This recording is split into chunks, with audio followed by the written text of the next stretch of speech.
Queridos amigos, estamos iniciando nuestra jornada en el día de hoy. Hoy es Jueves Santo, la palabra del Señor viene a nuestro encuentro ciertamente con las lecturas, con la palabra suya. Hoy sobre todo comenzamos nuestro tríodo pascual, pero celebramos principalmente el sacerdocio por primera parte y por otra parte también celebramos todo ese camino, todo ese momento de sufrimiento y de entrega del Señor por nuestra liberación y por nuestra salvación. Jueves Santo es el jueves de la pasión del Señor. Es el jueves en que el Señor comienza su calvario, su camino, pero todo por nuestra salvación, respondiendo a aquello que Dios puso en su corazón y puso sobre todo como un mandato principal que tenía que cumplir, tiene que cumplir y traernos.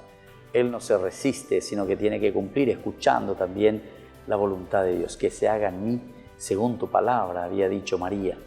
Su Hijo dice lo mismo, que se haga tu voluntad, ¿verdad?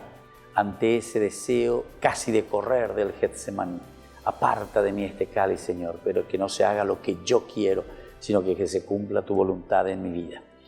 En aquellos días el Señor dijo a Moisés y a Aarón, este mes será para ustedes el principal, será para ustedes el primer mes del año. Este día será para ustedes memorable. En él celebrarán la fiesta al Señor y lo harán de generación en generación como una ley perpetua. Entonces, queridos amigos, aquí nosotros estamos leyendo de las prescripciones de la cena pascual, es decir, de esta liberación de la esclavitud, la muerte de Jesús, el camino de Jesús en esta pasión, en esta entrega, que se hace después también y queda en medio de nosotros a través de esta cena pascual, de la cena de Jesús, y que nos hace recordar lo que dice al final la palabra del Señor, ustedes lo harán de generación en generación, nos hace recordar de esta liberación que leemos desde el libro del Éxodo capítulo 12.